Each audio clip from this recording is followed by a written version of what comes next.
अस्सलाम वालेकुम students, welcome to math class. Previous lecture में हमने रैशनल और इर्रेशनल नंबर के बारे में डिस्कस किया था। आज हम उसके रिलेटेड नेक्स्ट थ्योरम को सॉल्व करेंगे। हमने जो ये रैशनल और इर्रेशनल नंबर्स के बारे में कॉन्सेप्ट पढ़ा था, आप लोग वो लेक्चर ज़रूर सुनिएगा, क्योंकि आज हमने जो थ्योरम सॉल्व करना है वो थ्योरम सारा उसी कॉन्सेप्ट पे बेस है। अगर आप लोग वो लेक्चर नहीं सुनोगे ये थ्योरम नहीं सॉल्व कर पाओगे।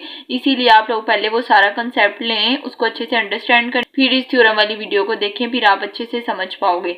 चलें थ्योरम 2.14 का आगाज करते हैं। हमारे पास क्या स्टेटमेंट है? There does not exist a rational number r such that r squared equals to 2।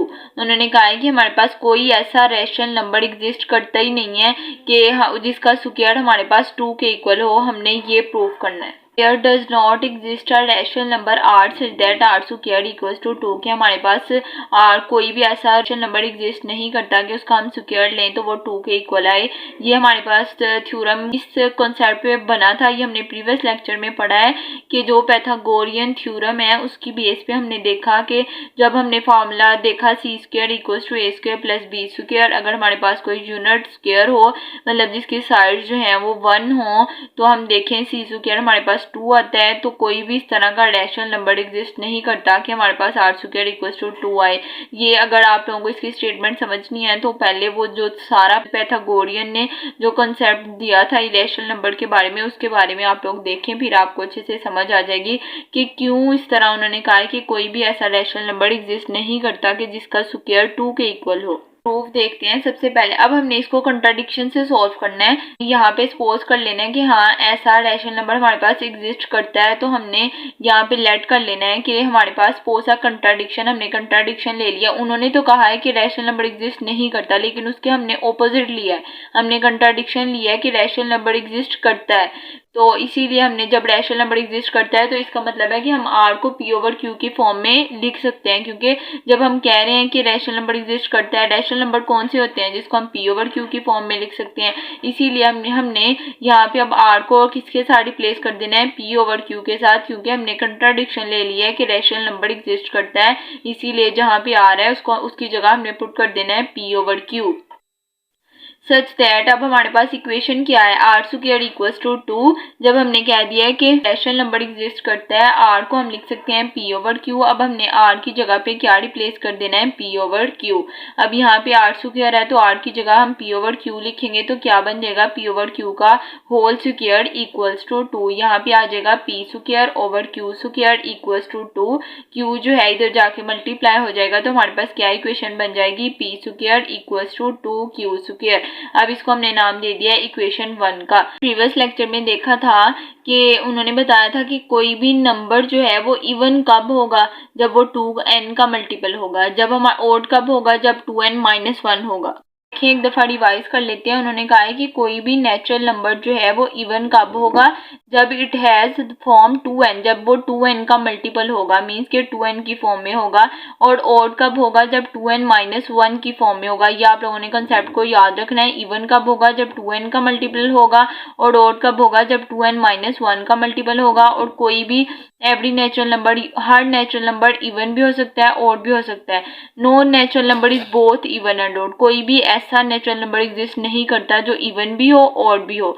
ये वाले तीनों कॉन्सेप्ट को अब इस थ्योरम में यूज करेंगे हम। चलें इसको सॉल्व करते हैं। पहले हमने लेट कर लिया है कि उन्होंने कहा कि रैशनल नंबर एग्जिस्ट नहीं करता। हमने कंट्राडिक्शन ले ली कि रैशनल नंबर एग्जिस्ट करता है। हम आर को लिख सकते हैं पी ओवर क्यू की फॉर्म में, इसीलिए हमने आर की जगह क्या रिप्लेस कर दिया? P over Q.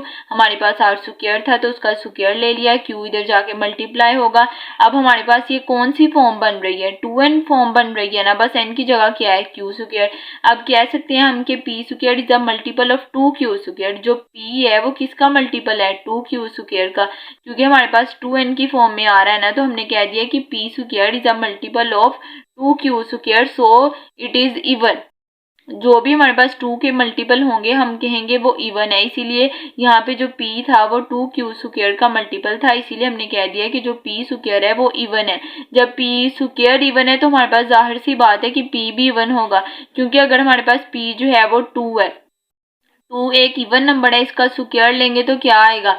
4 आएगा, 4 भी इवन होगा। अगर 4 उन्होंने कह दिया कि इवन है तो हम देखेंगे अगर 4 इवन है तो 2 भी तो इवन ही होगा ना, इसी पी स्क्वायर जो है वो इवन है, सो पी इज आल्सो इवन। ठीक है, तो p भी हमारे पास इवन नंबर होगा। यहाँ पे हमारे पास जो इक्वेशन है p square equals to 2 square, अब यहाँ पे 1 है और यहाँ पे 2 है। ठीक है, अगर हम इनमें देखना हो कि इनमें कॉमन फैक्टर कौन से हैं, अभी हमारे पास इन दोनों में कोई भी कॉमन फैक्टर नहीं है। जब हमारे पास कोई भी कॉमन फैक्टर नहीं है तो हम कहेंगे कि इनका जो ग्रेटेस्ट कॉमन फैक्टर है वो क्या है, 1 है। So GCD P Q equals to 1।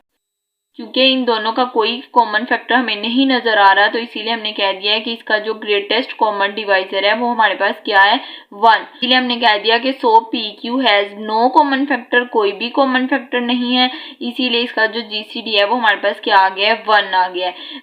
Common factor कब नहीं होता हमारे पास, जब हमारे पास दो एलिमेंट हो, एक एलिमेंट इवन हो एक एलिमेंट ओड हो, तब भी हमारे पास ये कंडीशन बनती है ना कि उनमें कोई कॉमन फैक्टर नहीं आता। अगर हमारे पास दोनों इवन नंबर वाले एलिमेंट्स हो या फिर दोनों ओड नंबर वाले एलिमेंट्स हो, फिर तो हमारे पास कोई ना कोई कॉमन फैक्टर निकल आएगा। जब कॉमन फैक्टर नहीं आता कोई भी, तो इसका मतलब यही होता है ना कि एक हमारे पास इवन नंबर वाला एलिमेंट है और एक ओड नंबर वाला एलिमेंट है।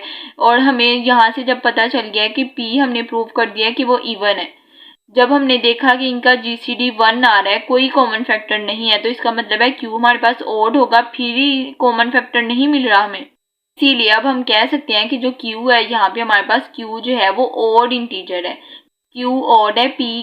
अब इसी कंडीशन से कि हमारे पास क्योंकि नो कॉमन फैक्टर है, कोई भी कॉमन फैक्टर कब नहीं होता, जब एक इवन इंटीजर हो एक ओड इंटीजर हो। जब हमें पता है कि p जो है वो इवन है, इसका मतलब है q ओड होगा, तभी तो इनमें कोई कॉमन फैक्टर नहीं है। तो इस कंडीशन से हमने लिख दिया कि अगर जीसीडी 1 है, कोई कॉमन फैक्टर नहीं है, तो q जो है वो हमारे पास क्या होगा, ओड इंटीजर होगा। अब यहाँ पे p जो है वो इवन इंटीजर आया क्योंकि ये 2 का मल्टीपल था, और अब इनमें कोई कॉमन फैक्टर नहीं है, तो q हमारे पास क्या होगा, ओड इंटीजर होगा।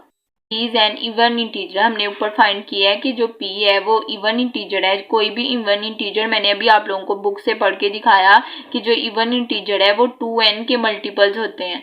ठीक है, अब हमें पता है कि p जो है वो इवन इंटीजर है, so we now that even integer are multiple of 2n। हमने पढ़ा है ना कि इवन इंटीजर जो है वो 2n के मल्टीपल होते हैं, इसीलिए हम जब p हमारे पास इवन नंबर है तो इसका मतलब है ये भी 2n का मल्टीपल है। इसको हम लिख सकते हैं p इक्वल्स टू 2n, क्योंकि इवन नंबर है ना, तो इवन इंटीजर्स को 2n के मल्टीपल होते हैं। अब यहाँ पे इसीलिए हमने लेट कर लिया कि p किसके इक्वल है, 2n के इक्वल है। अब हमने जो इक्वेशन 1 बनाई थी, इक्वेशन 1 में हमने p की जगह रिप्लेस कर देना है 2n, क्योंकि हमने कहा है कि जो p है वो इवन इंटीजर है। जब इवन है तो इसको हम 2n के फॉर्म में लिख सकते हैं। अब हमने लेट कर लिया है कि जो p है वो 2n है, इसको हम इक्वेशन 1 में पुट करेंगे। इक्वेशन 1 हमारे पास क्या है, p square equals to 2q square.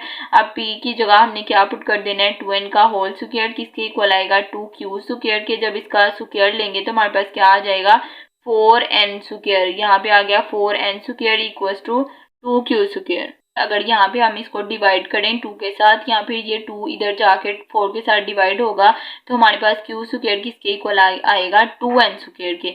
अब q भी हमारे पास 2 का मल्टीपल आ गया है, क्योंकि q स्क्वायर किसके इक्वल आ गया है, 2n स्क्वायर के। इसका मतलब है कि q square is a multiple of 2n। यहाँ पे हम m भी यूज कर सकते हैं, n भी यूज कर सकते हैं। अब यहाँ पे n लिखा हुआ है तो यहाँ पे हम n नहीं लिखेंगे, q square is a multiple of 2n, so q square is also even. क्योंकि अब हमारे पास q जो है वो 2n का मल्टीपल आया है, तो इसीलिए हम क्या कहेंगे कि जो q स्क्वायर है वो इवन है। जैसे जब हमारे पास q स्क्वायर इवन है तो इसका मतलब है q भी हमारे पास इवन होगा।